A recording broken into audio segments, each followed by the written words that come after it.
အသက်15နှစ်ပဲရှိသေးတဲ့ Agrin ကသူ့ရဲ့သားငယ်ကိုမြို့ကိုတွေပိတ်ဆို့နေတဲ့မိုင်းကွင်းထဲကတစ်ပင်ချေရင်းမှာကျိုးနဲ့ချီနှောင်ပြီးစွန့်ပစ်ဖို့လုပ်နေပါတယ်။တနာစရာကောင်းလာတဲ့ကလေးငယ်ကမျက်စိမမြင်ရရှာပါဘူး။မိခင်ဖြစ်သူကသူ့ရဲ့အဝတ်စားတွေကိုပြင်ဆင်ပေးနေချိန်မှာကလေးငယ်ကတခုခုကိုအာယုံခံမိပြီးသူ့မျက်နှာကိုလက်ကလေးဖြင့်လှမ်း၍ဆန်းခဲ့ပါတယ်။ဒါပေမဲ့ Agrin ကတင်းခံပြီးနောက်ကိုလှည့်မကြည့်ပဲထွက်ခွာသွားခဲ့ချိန်မှာတော့ကလေးငယ်ကမေးမေးလို့အော်ဟစ်ငိုကြွေးရင်းကြံ့ရစ်ခဲ့ရပါတယ်။လွန်ခဲ့သော3နှစ်ကဖြစ်ခဲ့တဲ့စစ်ပွဲမှာစစ်တပ်က Agrin တို့ရဲ့အိမ်ကိုမိရှို့ဖျက်ဆီးခဲ့ပြီးမိဘနှစ်ပါးလုံးကိုတပ်ဖြတ်ခဲ့ပါတယ်။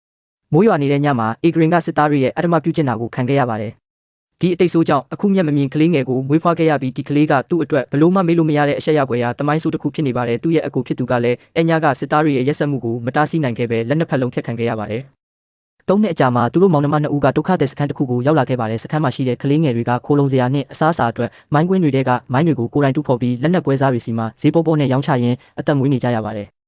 သူတို့မှာမိုင်းရှင်းလင်းရေးအတတ်ပညာမရှိပဲကန်ဆန်းပြီးဖြုတ်နေကြရတာပါမိဘမဲ့ကလေးများတွေကိုဥဆောင်နေသူကတော့ဆက်တလိုက်လို့ခေါ်တဲ့အမျှော်အမြင်ရှိပြီးတတိခဲလေးတူဖြစ်ပါတယ်သူကကလေးအလုံးရဲ့အကူရသူဖြစ်ပါတယ်ဟန်ကော့ဖ်မှာအနာဂတ်ကိုကြိုတင်သိမြင်နိုင်သည့်အစွမ်းရှိနေပါတယ်လက်နက်ဟောင်းတွေတင်ဆောင်ထားတဲ့ကားကြီးတွေမကြခင်ပောက်ကွဲတော့မယ်ဆိုတာကိုဟန်ကော့ဖ်ကကြိုတင်သိရှိပြီးတတိပေးခဲ့လို့အလုံးအချိန်မီထွက်ပြေးလွတ်မြောက်ခဲ့ကြပါတယ်စစ်ပွဲကပုံမပြင်းထန်လာတာကြောင့်ဒုက္ခသည်စခန်းတစ်ခုလုံးဘေးလွတ်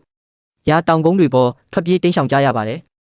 Agrin မှာကြုံတွေ့ခဲ့ရသည့်စိတ်ဒဏ်ရာတွေကြောင့်စိတ်ဝေဒနာကိုပြင်းထန်စွာခံစားနေရပြီးညဘက်မှာသူ့ရဲ့သားငယ်မျက်နှာကိုကိုက်ခဲမိတဲ့ဘာထိစိတ်မမှန်ဖြစ်နေခဲ့ပါတယ်။ဟန်ကော့ဖ်မှာလည်းစိတ်မကောင်းစွာနဲ့ငိုနေတဲ့သူဖြစ်သူကိုရင်ခွင်ထဲထည့်ပြီးနှစ်သိမ့်ပေးုံမှတပါဘာမှမတတ်နိုင်ခဲ့ပါဘူး